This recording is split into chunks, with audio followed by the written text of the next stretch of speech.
Hi, I'm Shulamit, and I'm Sylvanos. We're the TV twins. and we bring you the worst of the best. Sorry we've been gone so long. With things like SOPA going on, we had to reconsider if we could even do the show anymore. That and the fact that our writer got addicted to Star Wars, The Old Republic. Now it's back to business. This week we'll be watching the pilot of the forgotten icon of the 1980s. The Misfits of Science. Hailing from 1985, Misfits of Science was a tongue-in-cheek adventure about a group of cut-rate superheroes led by a fast-talking slacker scientist named Billy. Imagine the X-Men if, instead of Professor X, they were founded by Zach Morris from Saved by the Bell. So let's watch the Misfits of Science pilot movie. Wow, a multicolored title with mismatched fonts. The only way this could be more 80s is if Michael Jackson were moonwalking under it. We begin, appropriately enough, on a dark and stormy night.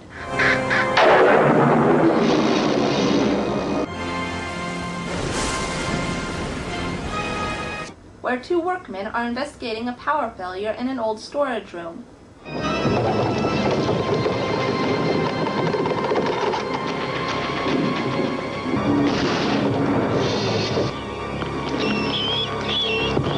Maybe this is where they put the Ark of the Covenant.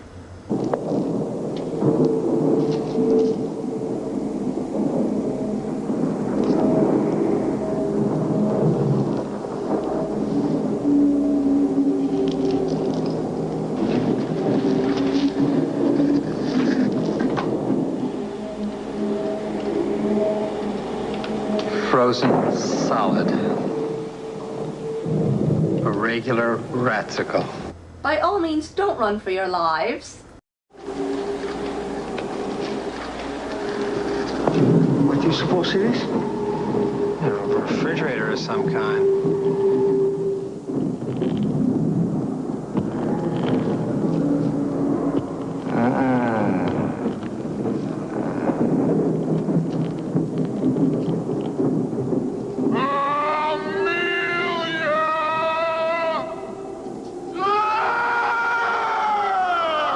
During the opening credits, we see the Blue Boy ambulance to the Humanidyne Institute, Specifically, the Human Investigations Team.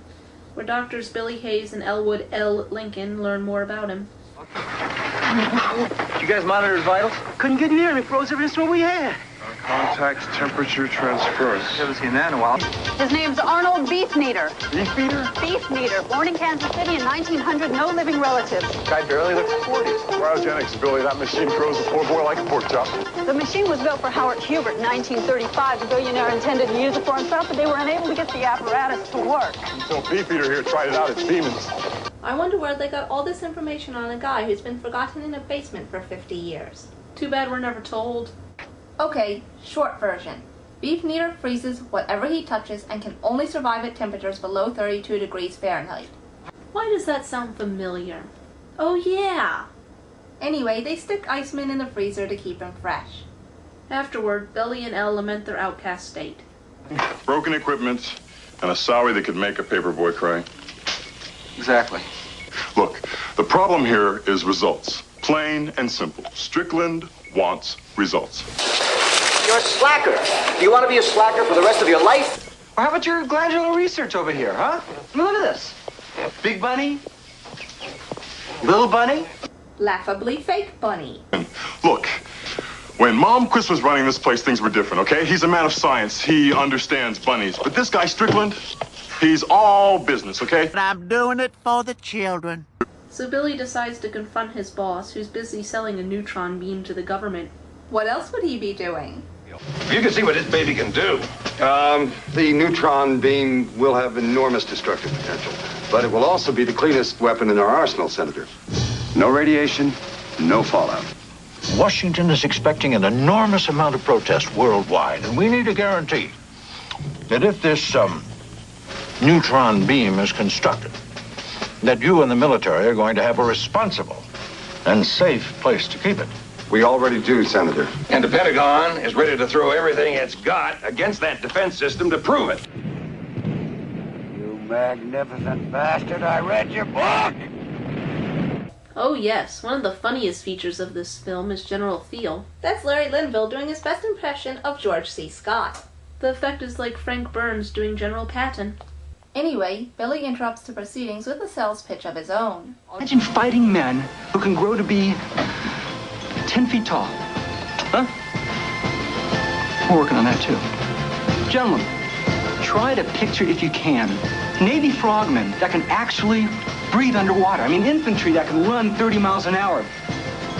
I mean, think about jet pilots whose reflexes are as fast as that of the computers. As fast as a computer in the 80s. So where's this technology coming from, huh? I mean, who's working on these things, right? Well, we are at HIT. And at HIT, we do more of it than anyone else in the world. Unfortunately, things are interrupted again. Hit the fan. Holy Stanner. Whoa! Oh, God. Holy, where'd everybody go? Amelia! By the way, get used to this guy shouting Amelia all the time. It's the only word he uses in the entire movie. And trust us, it gets annoying fast.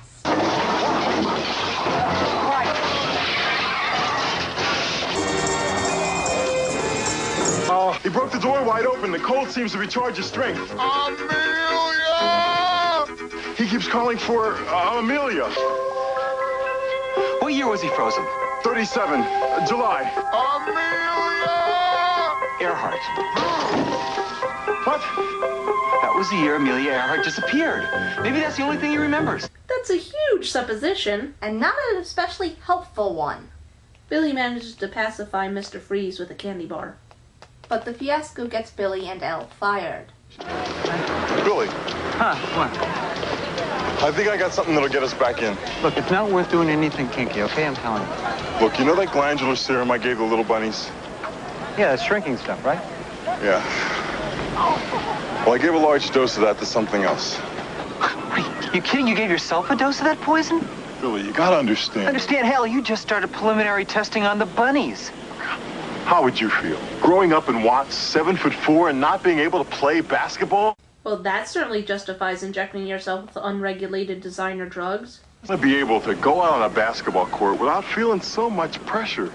This is deliberately ironic, as the actor was a star college basketball player. Time for a demonstration.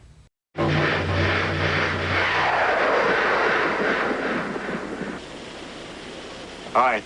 Props for his clothes not shrinking with him.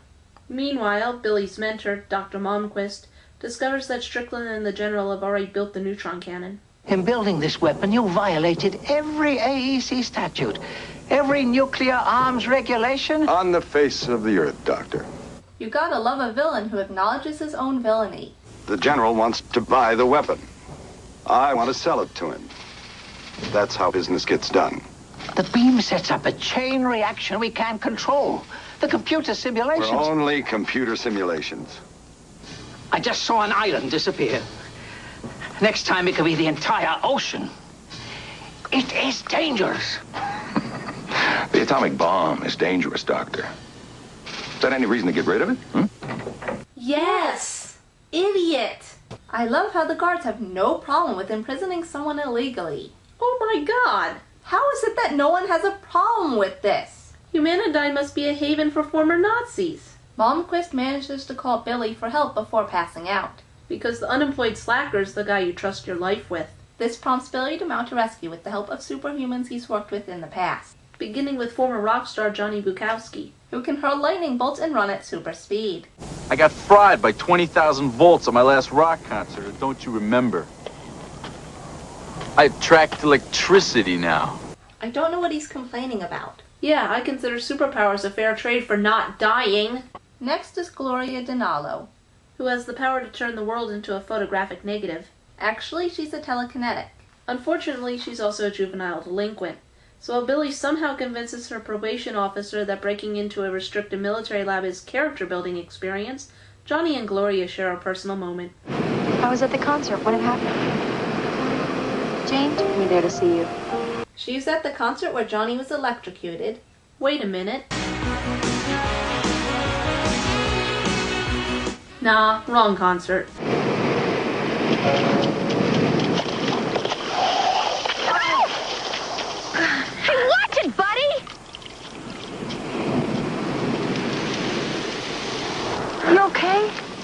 the water.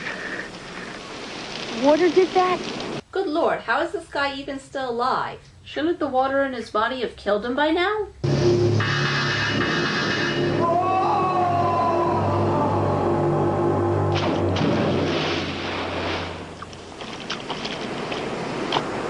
Do you really need telekinesis to knock someone off a boogie board? Well, this review was supposed to be posted in one part, but it seems YouTube no longer approves of our show. Come back in 2 weeks for the conclusion of Misfits of Science.